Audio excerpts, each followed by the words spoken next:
नमस्कार. अर्थातच मी भागवत जाधव ओरिजिनल चॅनलवर मी तुमचं सगळ्यांचं स्वागत करत आहे.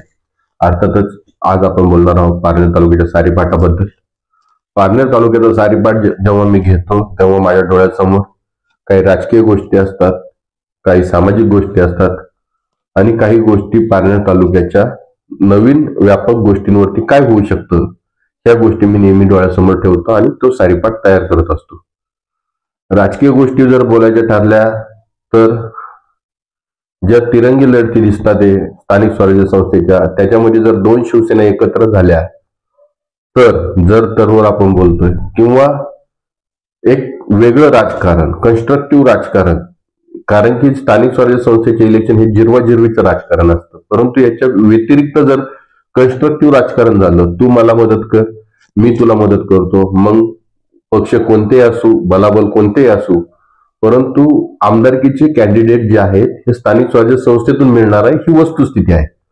मग अशा वेळेस जर राजकारणामध्ये समोर कोण आहे याच्यापेक्षा ग्राउंडवरती किंवा जर राजकीय बेरीज वजाबाकी पटलावरती कशा पद्धतीने आपली ताकद निर्माण करते याच्यासाठी अनेक राजकीय लोक नेहमी आपली ताकद आजमावत असतात, जनतेमध्ये आपलं मत सांगत असतात आणि जनता त्याच्यानंतर मतदान करत असते. ह्या सगळ्या गोष्टी मी तुम्हाला सांगत असताना मला एकंदरीत जे चित्र दिसतंय ते फार वेगळं आणि एक वेगळ्या पद्धतीचं राजकारण दिसतंय. पारनेर तालुक्यामध्ये फारसं दादागिरीला स्थान कधीही नव्हतं.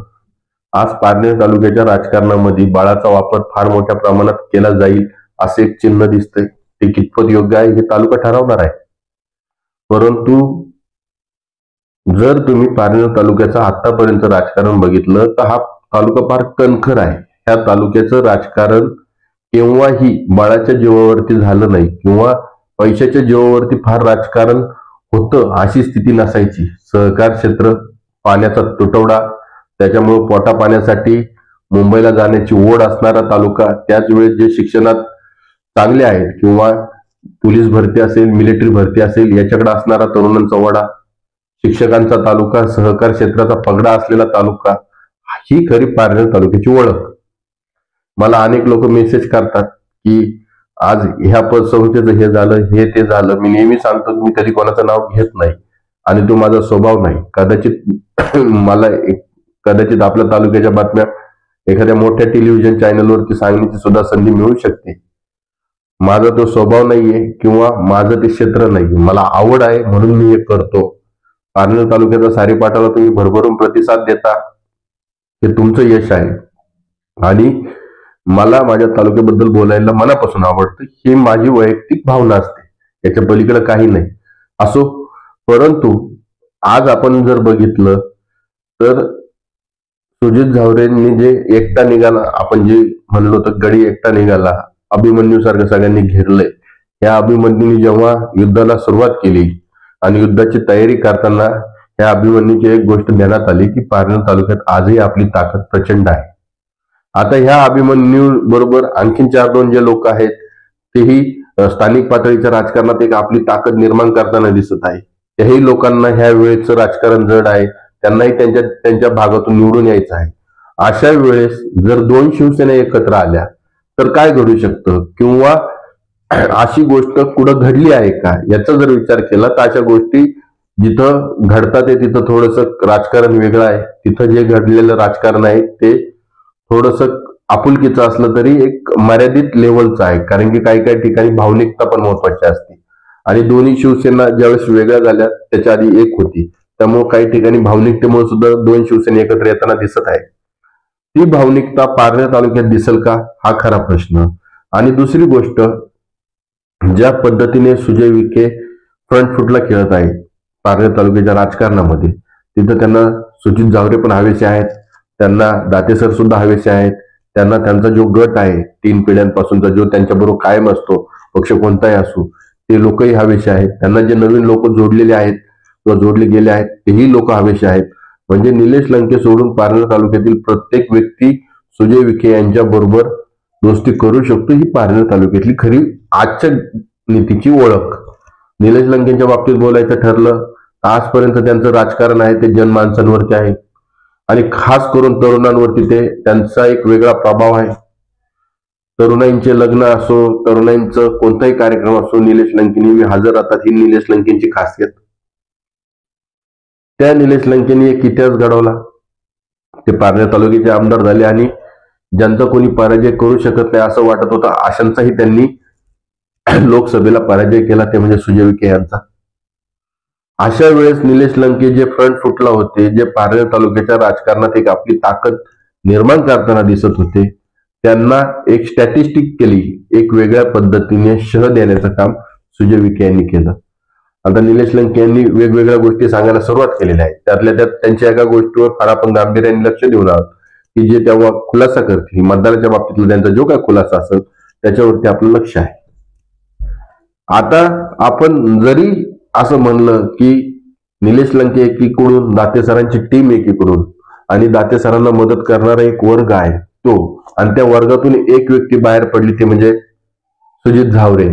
आणि सुजित झावरे यांच्या बरोबर आज जनमानसांचा जो ओढा वाढत चाललाय किंवा ज्या पद्धतीने आज ते वेगवेगळ्या पद्धतीने काम करतायत, ज्या पद्धतीने ते आदरणीय भरत गोगावले यांना भेटले, ज्या शिंदेच्या शिवसेनेत गेल्यानंतर त्यांनी एक विकासाच्या कामांमध्ये एक गती निर्माण करण्याचा प्रयत्न केला आहे, त्या शिंदेची ही स्थिती आज जर तुम्ही बघितलं तर पुढच्या वेळेचं इलेक्शन सगळेजण आजच्या घडीला, उद्याचं मला माहित नाही, परंतु आजच्या घडीला सगळेजण आपापल्या ताकदीवर लढतील अशी स्थिती सध्या महाराष्ट्रात आहे.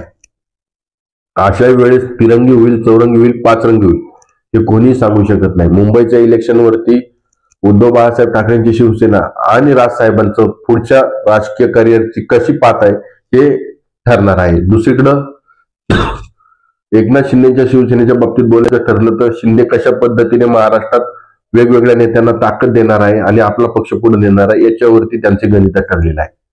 दुसरीकडे शरद पवारांसारखं चाणक्य राजकारणी कशा पद्धतीने पुन्हा एकदा एक सहकार क्षेत्रातील लोकांची पुन्हा एक वेगळ्या पद्धतीने मुळी बांधेल आणि त्या लोकांना पुन्हा एकदा निवडून आणेल हे बघणं महत्वाचं आहे. तर अजितदादांसारखी व्यक्ती जी सकाळी 6 वाजल्यापासून कामाला सुरुवात करते, त्या कामामध्ये एक जोश असतो, त्या कामामध्ये एक वेगळ्या पद्धतीची एनर्जी असते, त्या एनर्जीवरती किती लोक तारणार हेही कळणार आहे. देवेंद्र फडणवीसांसारखे मुरबी राजकारणी आहेत, ते कशा पद्धतीने महाराष्ट्रातील प्रत्येक गोष्टीकडे लक्ष देत आहेत आणि कशा पद्धतीने वेगवेगळ्या नेत्यांना पुढे घेऊन जाणार आहे या गोष्टी कळणार आहे.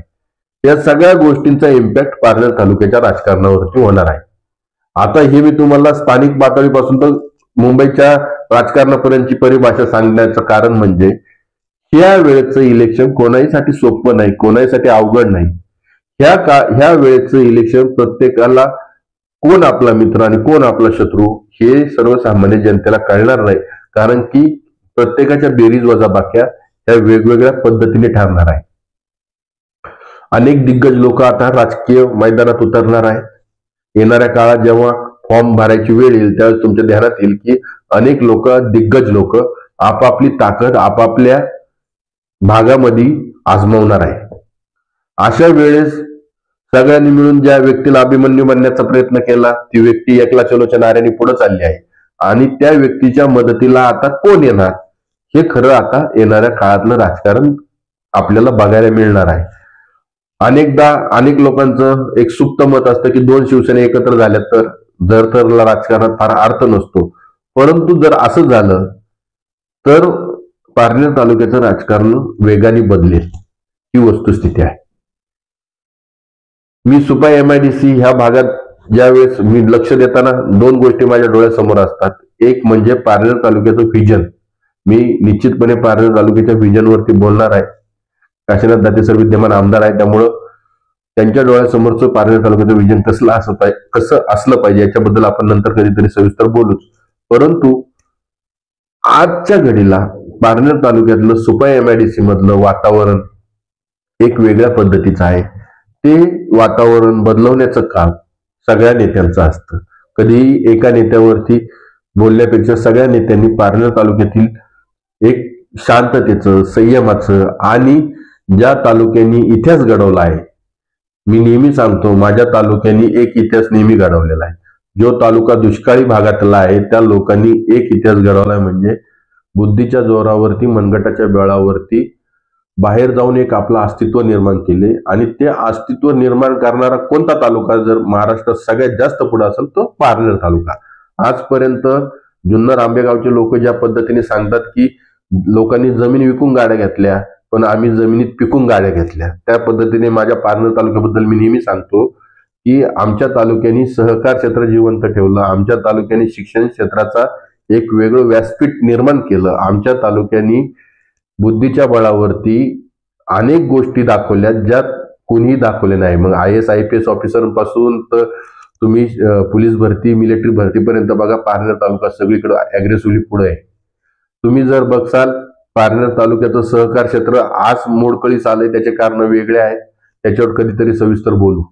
परंतु ह्या पारनेर तालुक्याला दिशा देणारा जर मार्गदर्शक महाराष्ट्राला कोण असेल सहकार क्षेत्रातलं, ते आदरणीय गुलाबराव शेळके साहेब. ते आज आपल्यात नाहीये, पण सहकार क्षेत्राचं मार्गदर्शन करणारं नेतृत्व सुद्धा पारनेर तालुक्याने दिलेलं आहे. त्या पारनेर तालुक्याची ओळख फार वेगळी आहे.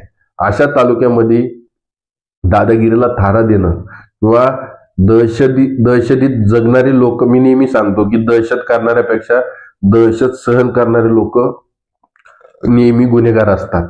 त्यामुळे ह्या गोष्टींकडे एक बारकाईने लक्ष द्यावं लागणार आहे. आता राहिला बिबट्याचा प्रश्न.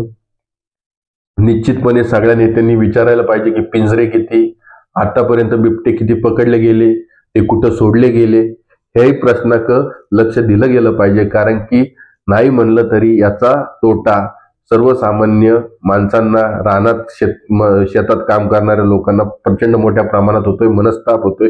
त्यामुळे ह्या प्रश्नाकडे सुद्धा लक्ष दिलं गेलं पाहिजे. त्याच्यानंतर पाण्याचा प्रश्न हा पारनेर तालुक्याचा प्रचंड गंभीर आहे आणि त्या प्रश्नाकडे एक वेगळ्या पद्धतीने बघितलं पाहिजे. त्या प्रश्नाला उत्तर सगळ्या नेत्यांनी मिळून दिलं पाहिजे. सगळ्यांचं त्याच्या बाबतीतलं एकमत असलं पाहिजे की आपल्या तालुक्याला पाणी आपल्या जे काय वाटायचं आहे तेही भेटलं पाहिजे आणि नवीन प्रोजेक्ट पारनेर तालुक्यामध्ये आले पाहिजे. त्याच्यानंतर जसं सुपाई MIDC आहे तसं एक फूड इंडस्ट्री, याला विजन फार मोठं लागतं आणि ते विजन असणारे लोक आपल्या तालुक्यात आहेत, नाही असं नाही, परंतु त्या विजननी फूड इंडस्ट्री सुद्धा पारनेर तालुक्यात असली पाहिजे. ज्या पद्धतीने साखर कारखान्याच्या बाबतीत 500 रुपयाच्या स्टॅम्पवरती काय काय आहे, अनेक गोष्टी बाहेर पडत आहे, त्या साखर कारखाना पुन्हा एकदा सहकार क्षेत्रातून एक चांगल्या अवस्थेत गेला पाहिजे. त्याचं एक महत्व पारनेर तालुक्यासाठी वेगळं आहे. कारण की पारनेर तालुक्याचा साखरेचा साखर कारखाना किंवा साखर आपण म्हणू गोड काय असेल, सहकार क्षेत्रातली सगळ्यात गोड बातमी पारनेर तालुक्यात असेल की तो साखर कारखाना पुन्हा एकदा सहकार क्षेत्रात यावा आणि अतिशय चांगल्या रीतीने चालला गेला पाहिजे. ही खरी पारनेर तालुक्याची ओळख. मी सगळा पारनेर तालुका जेव्हा डोळ्यासमोर घेतो, नगरचा काही भाग आपल्याला जोडलेला आहे, तो सगळा पट्टा मी ज्यावेळेस डोळ्यासमोर घेतो तेव्हा मला एक चित्र दिसतं की पारनेर तालुक्याचं राजकारण झपाट्याने बदलतंय. त्या बदलणाऱ्या राजकारणामध्ये 3 गोष्टी येत आहेत. एक, नवीन नेतृत्वाला प्रचंड मोठ्या प्रमाणात रिस्पॉन्स येणाऱ्या काळात राहणार आहे. दुसरं, ज्या नेतृत्वाला सगळे मिळून जर चितपट करण्याचा प्रयत्न करतील ते नेतृत्व उभारी घेताना तुम्हाला दिसणार आहे. मग मी ज्या वेळेस जवळागड बघतो, त्याच्या डॉक्टर पठारेंच्या राजकीय व्यक्तिमत्वाकडे बघतो, त्यावेळेस मला एक गोष्ट ध्यानात येते की ही अतिशय संयमी आणि शांत चित्ताने पुढे जाणारी ही व्यक्ती आहे. ज्यावेळेस मी दाते सारंग बघतो तेव्हाही माझ्या डोळ्यासमोर हेच येतं की अतिशय संयमी, शांत चित्ताने पुढे जाणारी व्यक्ती आहे. जेव्हा मी निलेश लंकेंकडे बघतो तेव्हा मला एक गोष्ट दिसते की तरुणांना आकर्षित करणारं हे नेतृत्व आहे.